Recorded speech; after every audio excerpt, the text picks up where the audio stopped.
Bonjour à toutes et à tous l'équipe, j'espère que vous allez bien.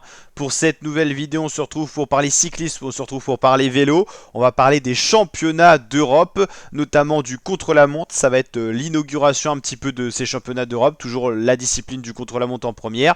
Les championnats du monde viennent tout juste de se clôturé au Rwanda à Kigali et on enchaîne déjà avec les championnats d'Europe. Donc pour le 1er octobre, on va débuter par les championnats d'Europe contre la montre. Tout d'abord contre la montre féminin et contre la montre élite homme classique.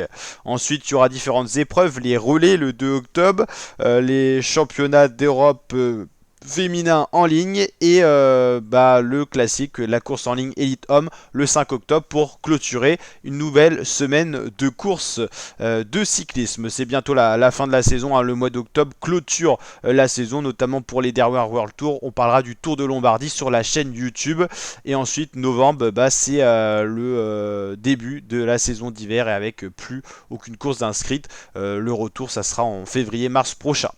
Avant cela, on a les championnats d'Europe pour savoir qui portera le maillot d'Europe sur le contre-la-montre et également sur la course en ligne. On va débuter avec le profil complet du contre-la-montre. C'est 24 km et assez vallonné cette année, que ce soit les championnats du monde ou les championnats d'Europe. C'est vallonné, que ce soit sur le contre-la-montre ou la course en ligne. 24 km pour le contre-la-montre élite homme. Voici le profil avec une belle bosse dans le final. En 2024, c'était Eduardo Affini qui s'était imposé sur le contre-la-montre, portant donc le maillot de champion d'Europe tout au long de l'année sur le contre-la-montre. Joshua Tarling en 2023, Stefan Bissegger en 2022, Stefan Kung en 2021-2020, Evenepoel, Kampenart ou encore Cash Rovero. Que des coureurs de talent qui ont donc porté ce maillot d'Europe, champion d'Europe du contre-la-montre. Ça sera donc dans la Drôme avec un départ à Loriol-sur-Drôme et une arrivée à l'Étoile-sur-Rhône. Donc voici la carte pour ceux qui auront la chance, l'opportunité de se rendre sur place et le profil, le voici avec donc quelques favoris qui sont attendus notamment pour ces championnats d'Europe.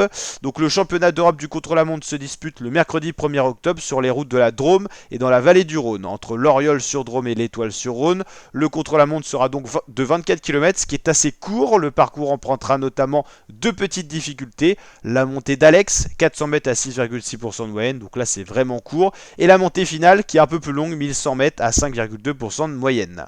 Donc on a vu le parcours détaillé. Donc c'est rare d'avoir un contre-la-montre des championnats d'Europe aussi vallonné, mais ça sera le cas. Alors les côtes sont pas longues, elles paraissent longues parce que là on est zoomé sur un profil de 24 km. C'est pour ça que ça paraît assez impressionnant. Contre la montre, on va mettre favori. Je sais pas si on a exactement la start list officielle, parce que quand c'est des courses comme ça, des fois, c'est pas très bien préparé. Alors les favoris, on a notamment Remco Evenepoel, bien sûr, Filippo Ganna qui sera là, qui n'était pas en championnat du monde du contre-la-montre, qui est bien au championnat d'Europe, donc ça c'est cool. Stefan Kung, Joshua Tarling et Mats Pedersen, Haters de Söderwick, Bruno Amirail parmi les Français, Bissegger ou Segart. On a limite une start list plus imposante sur ces championnats d'Europe du contre-la-montre que sur les championnats du monde, parce que beaucoup de coureurs n'avaient pas fait le déplacement pour des raisons de distance et de fatigue et de vaccin aussi, parce que c'était compliqué un déplacement en Afrique. C'était la première fois d'ailleurs que les championnats du monde étaient en Afrique. Evenepoel, c'est le champion du monde du contre-la-montre qui sera là pour être champion d'Europe. Filippo Ganna, il n'était pas là sur les championnats du monde, il sera là pour tenir tête à Evenepoel. Stefan Kung, je crois qu'il n'était pas là. Joshua Tarling, ça je suis sûr il n'était pas là. Pedersen, Haters, Söderwick, Amirail y était, Bissegger ou Segart. Limite on a une plus belle start list, c'est assez impressionnant quand même. Justement on a la start list, on a peut-être même les horaires, on va regarder ça. Ok, il n'y a pas tant de coureurs que ça, il y a 31 Widers, 31 coureurs. Remco Evenepoel qui s'élancera en dernier, c'est le gros favori. Il y aura quand même Stefan Kung, Filippo Ganna, Söderqvist, il faudra voir ce qu'il est capable de donner, le Suédois. Joshua Tarling, très bon coureur. Je pense que pour tenir tête à Evenepoel, on a quand même Filippo Ganna, Joshua Tarling, mais c'est vrai que vu que c'est un peu vallonné, Evenepoel est le gros favori, puis en ce moment il tourne très bien. Bruno Amirail, on verra ce qu'il est capable de donner. Joao Almeida, qui sera là aussi, à ne pas sous-estimer.